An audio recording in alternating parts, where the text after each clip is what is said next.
Hey, what is up? Let me just pull that down. All right, welcome to Monday's edition of Where All the Ladies At. And you know what that means? That means that we are talking about mythology. And what I mean by we is you and me, and I am Kim, your host. I am a history nerd, a novelist, a lover of all things mythological, legendary, and history. And I decided to do this podcast so that we could give some light to the ladies of all those, right? Because I think everybody deserves a little spotlight shine. I feel like that might be, I don't know. Hopefully this is a good angle. I use the front-facing camera because it's a better camera, so hopefully I'm not cutting my head off. Anyways, yeah. So I started this podcast because I really felt that in history it was really hard to kind of find the ladies. We have some. There's a handful of us in there, but I felt like the ratios were off, right? There were some people that maybe being left out of the market. And so I decided to do that. And I found, you know what I found when I started researching? I was right. A lot of ladies seem to be mysteriously omitted or forgotten or glossed over in history. And that makes me, as a feminist, kind of mad. So I thought, I hope my hair's good too. I just cut it and dyed it. Sorry, I'm a little vain today. I don't know what's up with the energies of the universe, but today I'm a little vain. So it happens. Anyways, yeah, so I thought as a feminist, as somebody who really loves history, that it's sad that some of these women aren't getting the spotlight they deserve. And then I decided, you know what, let's look at myth and legend too and kind of dive deep into there. And that's what I did. And that's where all the ladies came from. This month we are celebrating Asian Pacific Islander Heritage Month. I know it's not a global holiday, but in the U.S. it is a very important day, even though things like this are kind of being taken away.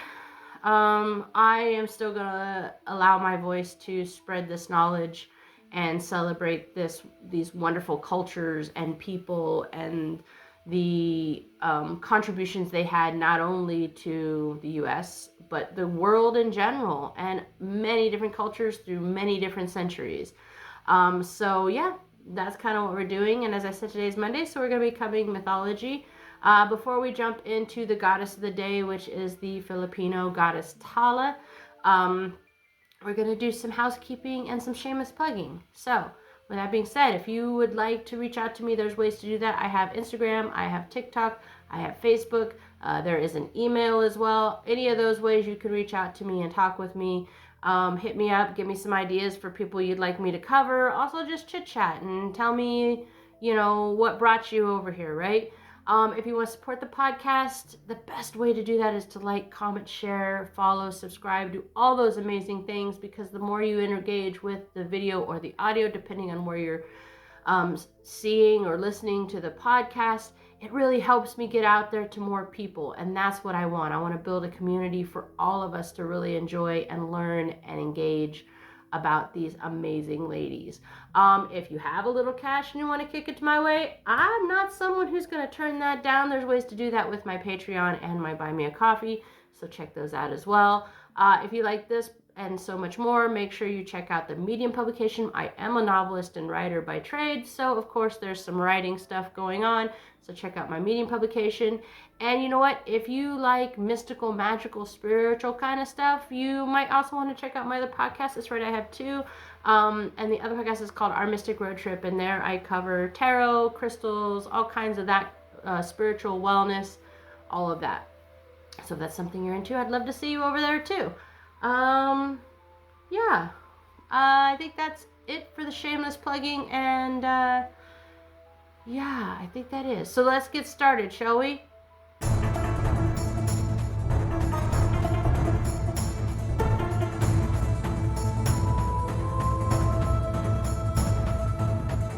Alright guys, so today we are going to the Philippines. I've never been, would love to go. I love Filipino food, but never been to the country itself. And so it was one of the cultures that I've kind of had in my life, probably my whole life. My dad was in the Navy, so there is a large Filipino community in the Navy. just in the military in general. And then I lived in Vegas for a long time. There's a large Filipino community there as well. So I've been kind of around the culture, but I really didn't know much about the mythology. So when I was looking at Asian and Pacific Islander Heritage Month, I really wanted to dive into this as well, because it was, once again, something I hadn't known. So, and I found a pretty cool goddess, right? Philippines is an island, so the sky and the night sky and all that is really important as travelers and everything. So for the Tagalog, and I hope I'm Tagalog, I'm not sure if you say the G. I've only, when I'm around the Filipinos, I know they call it, the language is Tagalog. So maybe, I don't know. Please let me know if I'm pronouncing it wrong. I'd really like to do that. There was a goddess of the stars, both the morning and the evening stars, which I thought was kind of interesting. And her name is Tala. And so we're gonna jump into that. But before we do that, I like to talk a little bit about the culture and where they lived and how women were viewed in their culture. So let's look at the Tagalog people. Once again, please, if I'm mispronouncing it, I apologize. I think I'm pronouncing it right. So the Tagalog people are primarily, they inhabit central and southern regions of Luzon. That's the largest island of the Philippines. And this is something I didn't know either. The heartland of this area includes Batangas, Cavite, Quezon, and parts of Manila. And Manila is the capital city of the Philippines. So I guess, and it's silly of me. I guess I just never thought about there being more than one people on the island. But the way it read sounded like there was different cultures. So and I could be wrong, but that's just kind of the way I read it. So in this area, during the time that Tala would have been worshipped, there was like forests and rivers and very amazing coastlines, and all of that is woven together with like this rich culture. Historically, the Tagalog were a part of a larger network of early Austronesian speaking peoples, and they kind of settled, these people settled all across Southeast Asia and the Pacific. But they didn't live in isolation, right? Trade routes flourished, and that connected the Tagalog with other cultures from nearby islands like Borneo and even all the way to China and India. And this meant while their beliefs were kind of and practices were like deeply rooted in their own indigenous traditions, they also were influenced by external cultures as well, right? Hinduism, Buddhism, even Islam to some point in the later periods. And all of that made their way to the Philippines and left their kind of traces in spiritual practices and mythologies. Tagalog society was kind of organized into small independent villages called barangays. I think that's how you say it. Each barangay was led by a datu, and that was a chief who had like both political and spiritual authority. So and the structure was kind of very hierarchical, and that's why it provided kind of stability. But because of the setup, there was also a level of flexibility and freedom in how the people lived their lives, right? The Tagalog were, and still are, they're still around, are skilled farmers and fishermen and traders. I feel like this is, hold on guys, sorry. There we go. I feel like that's better, I think. Hold on. So they really relied on, as sustenance and as a culture, they really relied on rice and coconut. That was pretty much staple foods. And their coastal villages were pretty bustling, right? Fishing and sea navigation were obviously going to be crucial aspects of life, right? On any island, that's kind of super important. And that's why Tala probably came into thought, was because they revered the stars and the moon because it helped them guide across the waters, right? This connection to the sea and sky is just one of the reasons why Tala was such a presence in their culture. She was not just a night sky, she was also kind of like helped guided travelers safely home, ensured trade, all of those things that were very important considering there is a vast ocean around this area, right? It wasn't just the natural world, though, that kind of shaped Tagalog culture. It was also the social structure. Women in Tagalog society, despite the influence of patriarchal structures, really that came later with colonization, were really respected. Many were babaylans, or spiritual leaders, and they had the power to perform like rituals and serve as intermediaries and all these things between the gods and the people, right? Women were important figures in both religious and community life. Many Tagalog myths actually depict women as powerful and influential figures. And of course, Tala, who we're going to be talking about here in a minute, is a very big part of that. By the time the Spanish arrived in the Philippines in the 16th century, the Tagalog had pretty much already developed a rich cultural identity that combined the indigenous people practices with influences from other Asian cultures. Of course, the arrival of colonization brought a lot of change, and the Tagalog people, like many indigenous groups, were forced to adapt to new ways of life. But they really held tight to their beliefs as long as they could. And even some of it still even influences like modern Filipino culture in some ways still today. So we talked a little bit about women, right? But I want to go a little bit further into it. We're gonna really, as I said, they lived in Luzon, right? And their religious system was based in animism. So the idea that natural forces and objects had spiritual significance, they didn't just see the gods, right? They were intertwined, much like many of the cultures we've talked about, in their world, right? The Tagalog pantheon was pretty complex, and every one of the deities kind of governed its own little piece of the world, right? Just like every other mythology.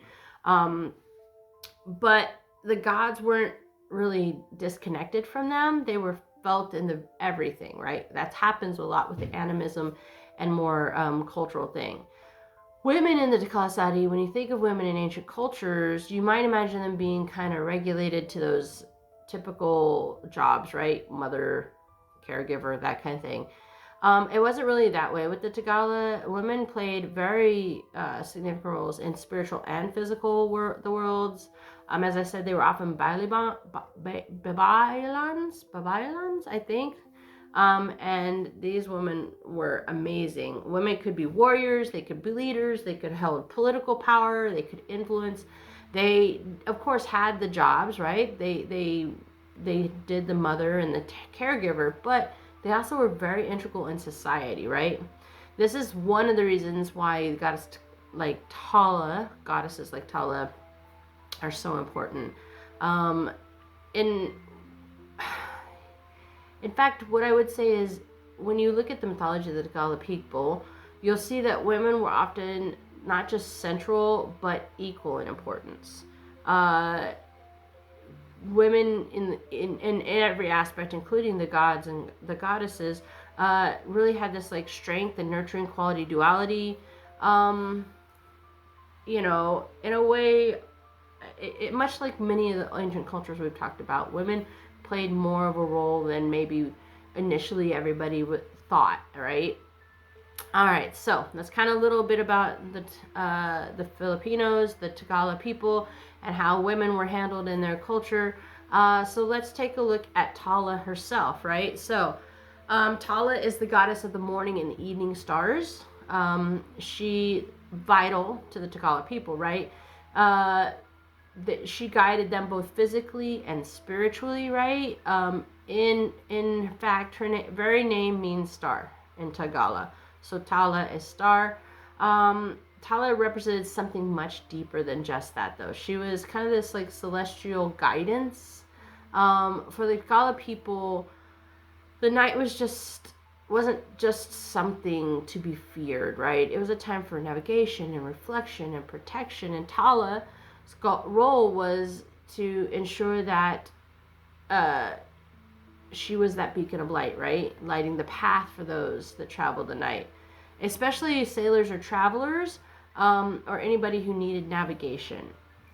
I can't even imagine being out there on the oceans, like surrounded, endless water, nothing, no, you can't see any land, but you can see the stars. And that was like a little piece of home, and helped them feel safe, even when things were uncertain, right? Uh, and that's kind of the important. Tala wasn't just goddess of the stars. Symbolism reached really, really deep into the fabric of the Tagalog worldview, right? Stars were sacred and profound spiritual significance. They used them as navigation tools, like I said, of course, but also they were like helped protect travelers, right? Um, Her worship was obviously tied to the night sky mostly, and so it was kind of thought there'd be people gather under the stars and pay respect to her and give her perform rituals. um, Ceremonies probably had invocations and all that stuff. So it's likely that people also use stars for practical purposes. Um, the Tagalog people, like a lot of the Austronesians, not a hard word to say, were pretty expert when they came to seafarers. So, Tala was guidance in the most literal and metaphorical way possible.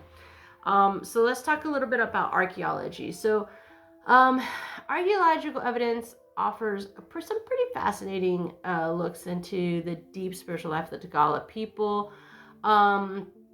There was, for instance, discovery of the Golden Tara in Agusan, Mindanao. I think that's how you say that, in 1918. This statue is kind of linked to has links to Hindu influences, but it also offers a valuable insight into like a much broader spiritual practice, right? The Golden Tara represents not only a blending of cultures that obviously came from the seafaring and trade, but also like this deep respect for divine forces, and so other artifacts like stone carvings and poetry and ancient tattoos have been found that kind of depict symbols related to the stars and sun and the moon, and they're not just in that, with those cultures, it's not just pretty pictures at all. Like it's really all these things kind of show the importance of those tools and celestial navigation and all that, from pottery to carved stone tablets. A lot of things have shown there's some star worship around, and it was pretty abundant. And so Tagala and Tala were kind of like one, right? There was definitely some importance placed around her. Let's go down to my notes. All right, so now, here's the thing, guys. There are stories and everything, and as I always say before I get into story time, I have taken some license. I am a writer, so I do take some license, but I try to, if I can't find a direct tale, I try to make sure it's as true to the culture and the goddess as possible. So with that being said, it is story time. So grab your beverage of choice, whether that be a cocktail or a cocoa, curl up with a blanket, and let me tell you a story about Tala. Picture this. The world is still new. The earth is young, and the stars have only just begun to find their place in the sky. In the beginning, the heavens were dark and empty, and the earth was still in its infancy. But in the space of beginnings, the mighty Bathala, the supreme god of creation, had two daughters, Tala and Mayari. Each of these sisters was destined to shape the world in their own way. Mayari, with her soft and silvery glow, ruled the moon, a guardian of the night with a cool, gentle light. But Tala was different. She was destined to carry the radiant golden blaze of the stars. In doing so, she would become a goddess of unimaginable power. But there came a time when deep darkness fell across the earth. The people, lost and helpless, feared the night, this vast, overwhelming darkness that seemed to swallow all light. The earth was silent, cold, and unwelcoming. The people stumbled and cried, but their calls were swallowed by the night. They were lost in the shadows, unable to find the way. The darkness had no mercy, and the people began to despair. But Tala, a brilliant goddess of the stars, could not stand to see her people in fear. She was the light bringer, the protector. Determined to help, she rose from the earth, and with every step she took, she carried the light of 1,000 stars. As she ascended into the heavens, her radiant glow spread out before her, scattering the darkness like seeds of light across the sky. With each step, more stars appeared, each one a tiny spark of hope and guidance. Tala wasn't just a goddess of the stars, she was the goddess of light and direction, a beacon for the lost. Her glow shattered the oppressive darkness, giving the earth its first taste of hope. And from that moment, every star that dotted the sky was a reminder of Tala's protection and guidance. She transformed the night from a time of fear and uncertainty to one of safety and exploration. As the goddess of both the morning and evening stars, Tala became a constant companion to the people. At dawn, she rose with the early light, bringing the first rays of the sun, a promise that the day would begin anew. And when night fell, she ensured that her stars would shine brightly, offering travelers and sailors a clear path through the darkness. Each star was like a guidepost, a promise from Tala that no one would be left in the dark. Tala's power was immense, and her beauty was reflected in her every glowing star. With each star that twinkled in the heavens, Tala whispered, "Go forth and find your way in the world." Her light was more than just a physical presence. It was a symbol of guidance, hope, and protection.